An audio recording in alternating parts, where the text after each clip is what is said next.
ബംഗളൂരു, ഇന്ത്യയുടെ silicon Valley, സ്വപ്നങ്ങൾക്ക് ചിറകു നൽകുന്ന മഹാനഗരം. തിരക്കിട്ട ജീവിതവും ആധുനിക സൗകര്യങ്ങളും ഒത്തുചേർന്ന ഈ നഗരം പലപ്പോഴും അതിൻ്റെ ഉള്ളിൽ ഒളിപ്പിച്ചു വെക്കുന്ന ചില ഇരുണ്ട സത്യങ്ങളെക്കുറിച്ച് നമ്മൾ അറിയാറില്ല. 2025 ജൂലൈയിലെ ഒരു ചൊവ്വാഴ്ച രാത്രിയും അങ്ങനെ ഒരു രഹസ്യം ഒളിപ്പിച്ചു വെച്ചിരുന്നു. ബൊമ്മനഹള്ളിയിലെ ഒരു വീട്ടിൽ പുറമേ നിന്ന് ശാന്തമെന്ന് തോന്നിക്കുന്ന ഒരു വീടിനുള്ളിൽ നടന്ന ഹൃദയഭേദകമായ ഒരു ദുരന്തത്തിന്റെ തുടക്കമായിരുന്നു അത്. ഒരു സാധാരണ ദമ്പതികളായിരുന്ന ഹരീഷ് കുമാറും പത്മജയും. ഹരീഷ് ഒരു സിവിൽ എഞ്ചിനീയർ, പത്മജ അതേ മേഖലയിൽ ജോലി ചെയ്യുന്ന ഒരു യുവതി. ബംഗളൂരുവിൽ സ്വന്തമായി അധ്വാനിച്ച് സ്വപ്നങ്ങളുമായി ജീവിച്ചവർ. 3.5 വയസ്സുകാരിയും 1.5 വയസ്സുകാരിയുമായ 2 കുഞ്ഞു പെൺമക്കൾ അവർക്കുണ്ടായിരുന്നു. പുറമേ നിന്ന് നോക്കിയാൽ സന്തോഷം നിറഞ്ഞ കുടുംബം. എന്നാൽ ആ വീടിന്റെ 4 ചുമരുകൾക്കുള്ളിൽ പതിയെ പതിയെ ഇരുട്ട് പരക്കുകയായിരുന്നു. ഹരീഷിന് അടുത്തിടെയായി ജോലി ഉണ്ടായിരുന്നില്ല. ഒരു സ്വകാര്യ കമ്പനിയിൽ ജോലി ചെയ്തിരുന്നുവെങ്കിലും പിന്നീട് തൊഴിൽ രഹിതനായത് അയാളെ വല്ലാതെ പ്രകോപിതനാക്കി. ഈ മാനസികാവസ്ഥ അയാളെ മദ്യപാനത്തിലേക്ക് തള്ളിവിട്ടു. അതോടെ വീട്ടിലെ വഴക്കുകൾ പതിവായി തീർന്നു.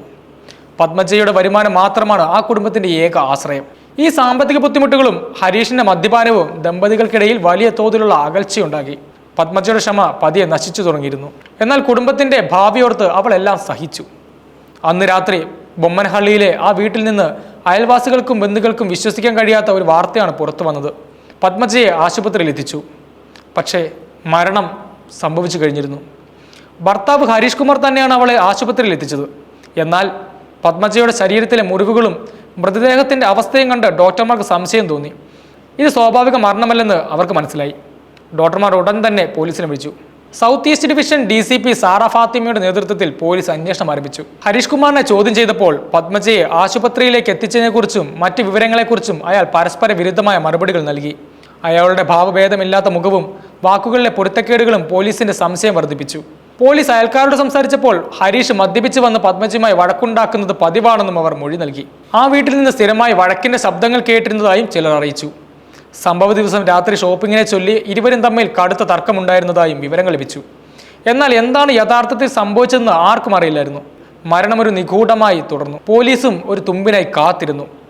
എല്ലാ വാതിലുകളും അടഞ്ഞെന്ന് കരുതിയ നിമിഷം ആ ദുരൂഹതയുടെ ചുരുളഴിയാൻ ഒരു കൊച്ചു വെളിപ്പെടുത്തൽ മതിയായിരുന്നു.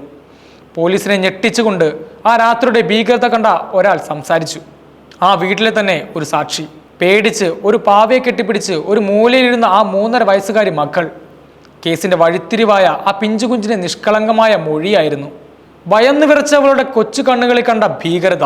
അവൾ കണ്ട കാര്യങ്ങൾ ഓരോന്നായി പോലീസിനോട് പറഞ്ഞു. അവളുടെ വാക്കുകളിലൂടെ ആ ഞെട്ടിക്കുന്ന സത്യം പുറത്തു വന്നു. അച്ഛനമ്മയെ ക്രൂരമായി മർദ്ദിക്കുന്നത് ആ കുഞ്ഞു കണ്ണ് കണ്ടു. ഹരീഷ് കുമാറിന്റെ മർദ്ദനമേറ്റ് പത്മജ നിലത്ത് വീണു. എന്നിട്ടും ദേഷ്യം തീരാതെ അയാൾ നിലത്ത് കിടന്ന ഭാര്യയുടെ കഴുത്തിൽ ചവിട്ടിപ്പിടിച്ച് അവളുടെ മരണം ഉറപ്പാക്കുകയായിരുന്നു. സ്വന്തം കുഞ്ഞുങ്ങളുടെ മുമ്പിൽ വെച്ച് യാതൊരു ദയവുമില്ലാതെ നടത്തിയ ഈ ക്രൂരമായ കൊലപാതകം. ഈ കൊലപാതകത്തിന്റെ പിന്നിലെ കാരണം കേവലം ഷോപ്പിങ്ങിനെ ചൊല്ലിയുള്ള വഴക്ക് മാത്രമല്ല. ജോലിയോടുള്ള അസൂയ, ദാമ്പത്യത്തിലെ പ്രശ്നങ്ങൾ, മദ്യപാനം വരുത്തിവെച്ച വിവേകമില്ലായ്മ എല്ലാം ചേർന്നൊരു ദുരന്തത്തിലേക്ക് നയിച്ചതായിരുന്നു. ആ വീട്ടിലൊതുങ്ങിയ വഴക്കുകൾ ഒരു കൊലപാതകത്തിൽ കലാശിച്ചു.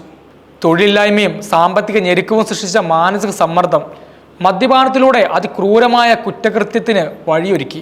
ഇന്ന് ഹരീഷ് കുമാർ പോലീസ് കസ്റ്റഡിയിലാണ്. നിയമം അതിന്റെ വഴിക്ക് പോകും. എന്നാൽ ആ 2 കുഞ്ഞുങ്ങളുടെ ഭാവി എന്താകും? സ്വന്തം അമ്മയെ അച്ഛൻ കൊലപ്പെടുത്തുന്നത് നേരിൽ കണ്ട ആ 3.5 വയസ്സുകാരിയുടെ മനസ്സിൽ നിന്ന് ആ ദൃശ്യങ്ങൾ എത്ര കാലം മാറാതെ കിടക്കും? അവരുടെ കുഞ്ഞു മനസ്സുകളിൽ ആഴത്തിൽ പതിഞ്ഞ ആ ഭീകരത എങ്ങനെ മായ്ച്ചു കളയാൻ സാധിക്കും? ബംഗളൂരുവിലെ ആ രാത്രി ആ കുടുംബത്തിന്റെ സന്തോഷം കെടുത്തിയ ഒരുപാട് ചോദ്യങ്ങൾ ബാക്കി വെച്ച ഒരു ഓർമ്മയായി മാറി. ഈ സംഭവം നമ്മെ ഒരുപാട് കാര്യങ്ങൾ ഓർമ്മിപ്പിക്കുന്നു. കുടുംബ ബന്ധങ്ങളിലെ പ്രശ്നങ്ങൾ, പ്രത്യേകിച്ച് മദ്യപാനം പോലുള്ള ദുശീലങ്ങൾ വരുത്തിവെക്കുന്ന വിപത്തുകൾ എത്രത്തോളം ഭീകരമാണെന്ന് ഈ സംഭവം ചൂണ്ടിക്കാണിക്കുന്നു. വീടിനുള്ളിൽ നടക്കുന്ന അതിക്രമങ്ങൾ പലപ്പോഴും പുറം ലോകം അറിയാറില്ല. എന്നാൽ അത്തരം അതിക്രമങ്ങൾ ഒരു കുടുംബത്തെ മാത്രമല്ല, ഒരു സമൂഹത്തെ തന്നെ എങ്ങനെ ബാധിക്കുമെന്നതിന്റെ ഭീകരമായ ഉദാഹരണമാണ് ഈ സംഭവം. ഓർക്കുക, അതിക്രമം നിങ്ങളുടെ വീട്ടിലും എത്താം. അവഗണിക്കരുത്. സഹായം തേടാൻ മടിക്കരുത്. നിങ്ങളുടെ ഒരു വാക്ക് ഒരുപക്ഷെ ഒരാളുടെ ജീവൻ രക്ഷിച്ചേക്കാം.